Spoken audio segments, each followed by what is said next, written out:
In this video, we will understand what is an MVC architecture. So once you're working with JSP and servlet, we have to follow an MVC architecture, and many industry follows this MVC architecture. So what is this architecture? This is a simple example of how the data should flow, or from where to where should it flow. Now I can write JSP program to get the form data from JSP and insert in database itself, but that is not the best practice. So there is a standard architecture to follow, and the standard architecture what we have to follow is called the MVC architecture. So M stands for your model, V stands for the view, and C stands for your controller. So your view is nothing but the front end part, that is the HTML and JSP pages. Your models are nothing but you're creating model of data. You're creating a Java bean. You're structuring your data. You're modeling your data in one object. And then your controller is the one which controls the flow of data. So as you can see here, from a computer, when the user fills a form or something, it goes to a controller. Then the controller, what happens? It goes to model. It creates an object, or it models the data, and that data using DAO, it can go to database. So DAO is nothing but your data access object. So not everywhere you can access database. So separately we'll create a DAO class, and only that class will access the objects with respect to your database. So in no other controller or view or model we will write the database code. We will be only writing in your DAO class, that is your data access object class. So this controller sends the data to model, and from DAO it can go to database, or from controller, that is your servlet, it should go back to my view.jsp, or you have to go back to your HTML pages. So this is the architecture standard what we have to follow. So if you're inserting the data into database, so this is how it will be. First it will be your view, that is your front end where you have form. Then that goes to your controller.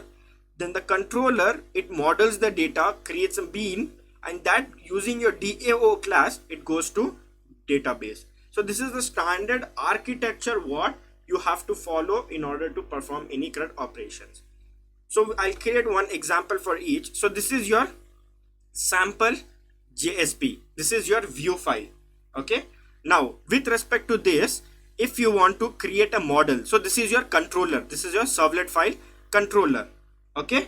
Now if you have to create any model, so what you can do is you can right click, create a class, and I'm showing you here an example how to create a model. So I'll say model example. So I'll say model example. Now I do not require main method in this because I won't be executing this. I'll just be creating a model for data. Now say for example, I'm creating a user registration form, and for that I have to create a bean or a model. So what will I be doing? So I'll go ahead and I'll create a private instance of all this variable. So I'll say private int id, and then I'll say private string name, private string email, private string address. So example, these are the data that I need to get from my view to controller, and from controller I have to create an object for this. So once I have created this, I have to create getters and setter files. So rather than you writing a getter and setter files, you can use Eclipse. You can right click, then you can go on source, and in source you see you have generate getters and setters, right? So you can click on generate getters and setters. You can select all the attributes you want to create for, and then press on generate. So Eclipse will right away create getters and setters for you.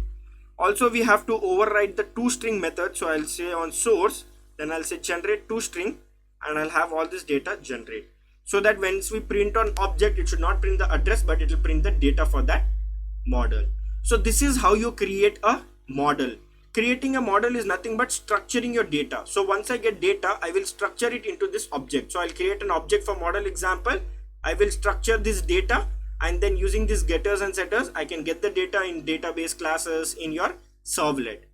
So this is example for your model, this is example for your controller, and this is example for your JSP view.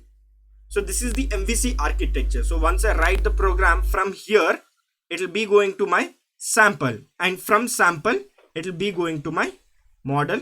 Here I'll be structuring the data in this object, and after that I'll be submitting it in my database. So in next videos we will see examples for a CUD operation, and we'll see how this MVC architecture works.